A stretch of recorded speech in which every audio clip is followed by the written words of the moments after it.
വചനം 247.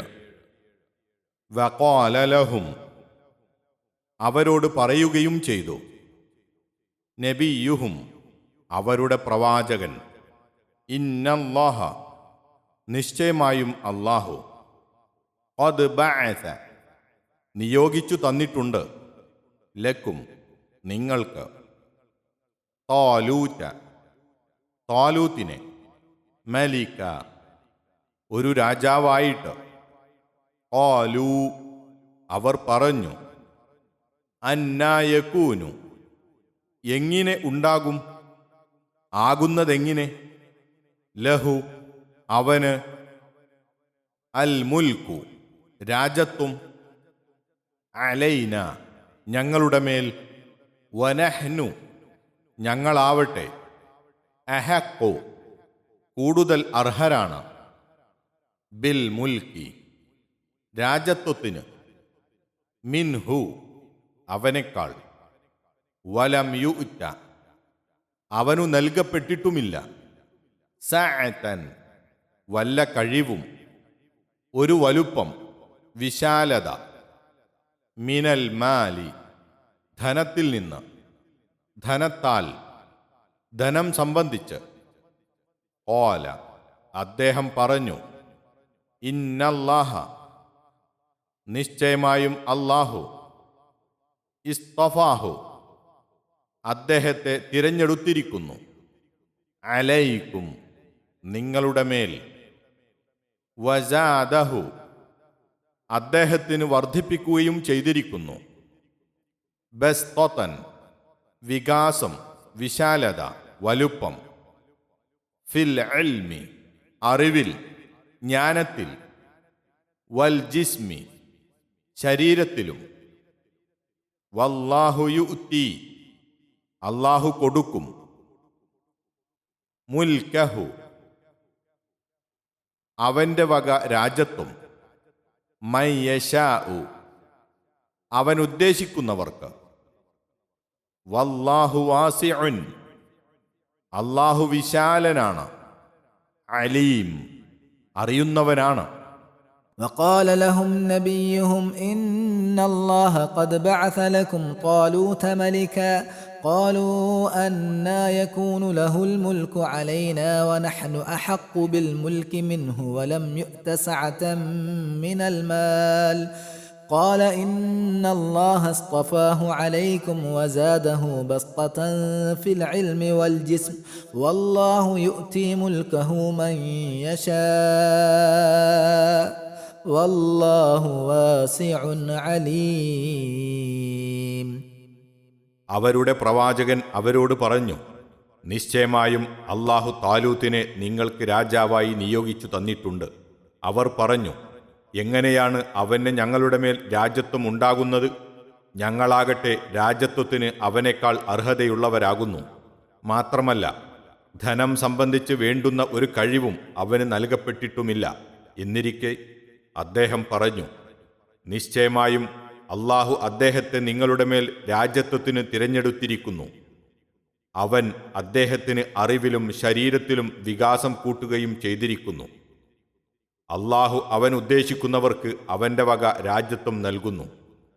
അല്ലാഹു വിശാലനും എല്ലാം അറിയുന്നവനുമാകുന്നു. വചനം 247 വിശദീകരണം. അവരുടെ അപേക്ഷപ്രകാരം താലൂത്ത് എന്നു പേരായ ഒരാളെ അവർക്കു രാജാവാക്കി നിശ്ചയിച്ചു കൊടുത്തു. ഈ വിവരം പ്രവാചകൻ അവരെ അറിയിച്ചപ്പോൾ അവർക്കു അത് തൃപ്തിപ്പെട്ടില്ല. അതെങ്ങനെ ശരിയാകും? അവനേക്കാൾ അർഹത അതിനു ഞങ്ങൾക്കാണല്ലോ ഉള്ളത്. ധനം കൊണ്ടുള്ള കഴിവും അവനില്ല എന്നൊക്കെയായിരുന്നു അവരുടെ പ്രതികരണം. പ്രവാചകൻ അവരെ കാര്യം പറഞ്ഞു മനസ്സിലാക്കി. ഒന്നാമത്, അല്ലാഹുവാണ് അദ്ദേഹത്തെ രാജാവാക്കി നിയമിച്ചത്, ഞാനല്ല. നിങ്ങൾക്ക് രാജാവാകുവാൻ അദ്ദേഹം മതിയെന്ന് അല്ലാഹുവിനറിയാവുന്നത് കൊണ്ടാണല്ലോ അവൻ അങ്ങനെ ചെയ്തത്.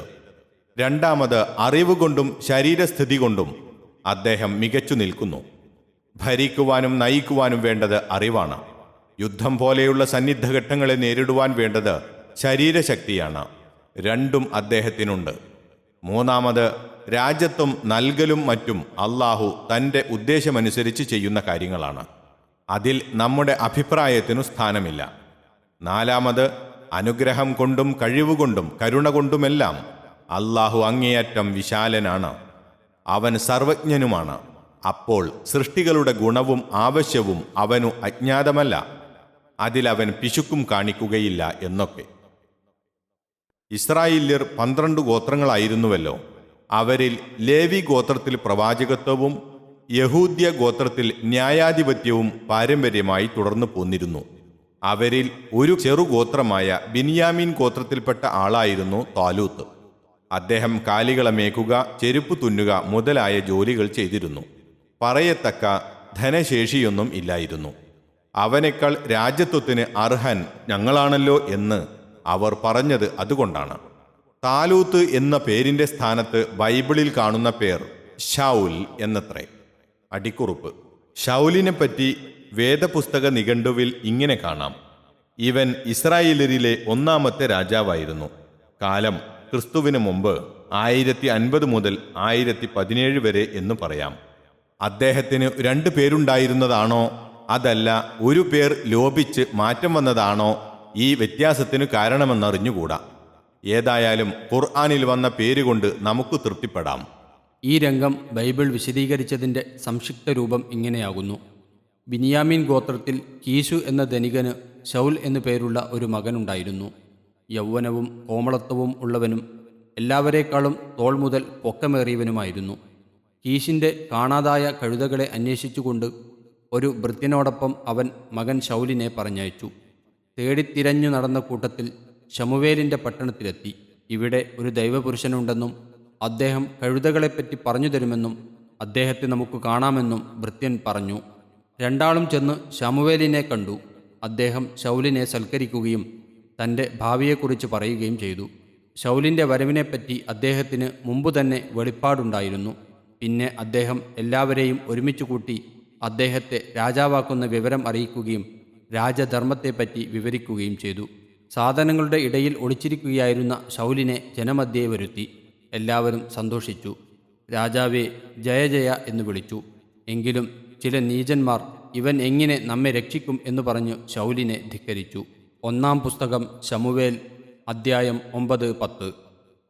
ശൗലിൻ്റെ നേതൃത്വത്തിൽ നടത്തപ്പെട്ട പല യുദ്ധങ്ങളെക്കുറിച്ചും പറയുന്ന കൂട്ടത്തിൽ ശമൂവേൽ 1-ാം പുസ്തകത്തിൽ ഇങ്ങനെ പറയുന്നു: ശൗൽ ഇസ്രായേലിൽ രാജത്വം ഏറ്റ ശേഷം മോവാബ്യർ, അമ്മോന്യർ, എദോമ്യർ, സോബാരാജാക്കന്മാർ, ഫെലസ്ത്യർ എന്നിങ്ങനെ ചുറ്റുമുള്ള സകല ജാതിക്കാരോടും യുദ്ധം ചെയ്തു. അവൻ ചെന്നിടത്തൊക്കെയും ജയം പ്രാപിച്ചു. അവൻ ശൗര്യം പ്രവർത്തിച്ചു. അമാല്യരെ അഥവാ അമാലിഖയെ ജയിച്ചു.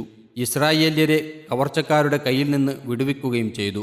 1-ാം പുസ്തകം ശമൂവേൽ 14-47 മുതൽ 49 വരെ. ത്വാലൂത്ത് രാജാവിനെക്കുറിച്ച് ഖുർആൻ പ്രസ്താവിച്ചതിൽ നിന്ന് അദ്ദേഹം ഒരു നല്ല മനുഷ്യനും അനുഗ്രഹീതനുമായിരുന്നുവെന്നത്രേ മനസ്സിലാകുന്നത്. ബൈബിളിലെ ചില പരാമർശങ്ങൾ നോക്കുമ്പോൾ കേവലം സാധാരണ രാജാക്കളെപ്പോലെ പല പാകപ്പിഴവുകളും അനുസരണക്കേടുകളും ചെയ്ത ഒരാളാണ് ശൗൽ എന്ന് മനസ്സിലാകുന്നു. ആ സ്ഥിതിക്ക് ഖുർആനോടും മറ്റു തെളിവുകളോടും യോജിക്കുന്നത് മാത്രം ശരിവെക്കുവാനും അതിനെതിരായ പരാമർശങ്ങളെല്ലാം തള്ളിക്കളയുവാനും രണ്ടും കൽപ്പിക്കുവാൻ വയ്യാത്ത ഭാഗം സത്യമെന്നോ അസത്യമെന്നോ നിശ്ചയിക്കാതെ വിട്ടേക്കുവാനും മാത്രമേ നമുക്ക് നിവൃത്തിയുള്ളൂ. അതാണ് നബി സല്ലല്ലാഹു അലൈഹി വസല്ലമ നമുക്ക് പഠിപ്പിച്ചു തന്നിട്ടുള്ളതും.